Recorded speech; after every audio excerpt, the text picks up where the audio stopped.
fushat politike po konsider Osmanit në komunat Kosovës pak ditë para se t'i përfundoj mandati i presidentes. Aktivitetet e saj të fundit kanë ngritur aludime se Osmani po përgatitet për qenë sërish pjesë e garës politike, qoftë brenda lidhjes demokratike të Kosovës, LDK, ose nëpërmjet një iniciative të re, pas përplasjeve të fundit me LVV dhe Albin Kurtin.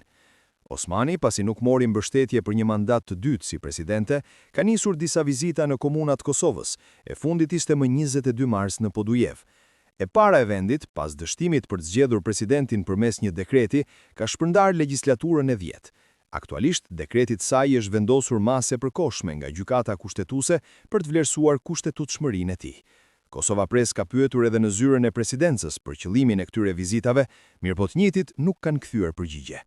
Analisti politik Seb Bytyqi vlerëson se bazuar në indikacionet aktuale ekzistojnë dy skenarë të mundshëm për të ardhmen politike të Osmanit. Sipas tij, njëra rrugë është rikthimi në LDK, ndërsa alternativa tjetër mbetet krijimi një iniciative apo partie të re politike. Ai paralajmëron se rikthimi i saj në politik, pavarësisht formës, mund sjellë fragmentim të mëtejshëm të skenës politike. Cila është e ardhmja politike e Vjosës Osmanit? Në bazë të indikacioneve janë dy rrugë përpara.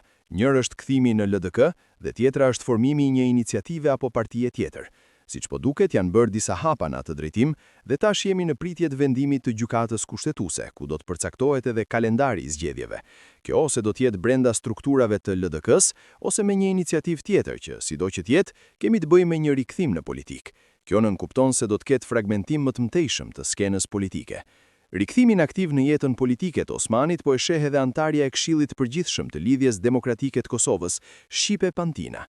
Sipas saj, do ishte e natyrshme që Osmani të rikthehet në LDK, qoftë drejt për drejt apo përmes një koalicioni parazgjedhor me iniciativën që mund ta themelojë. Zyrtarja e LDK se pret krah hapur rikthimin e Vjosës Osmanit.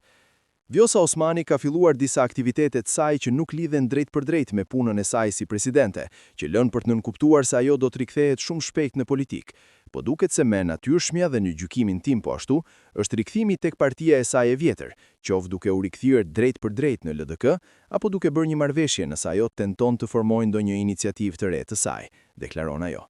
Pantina shton se LDK-ja duhet jetë e hapur për rikthimin e Osmanit, pavarësisht krisjeve të mëhershme mes tyre.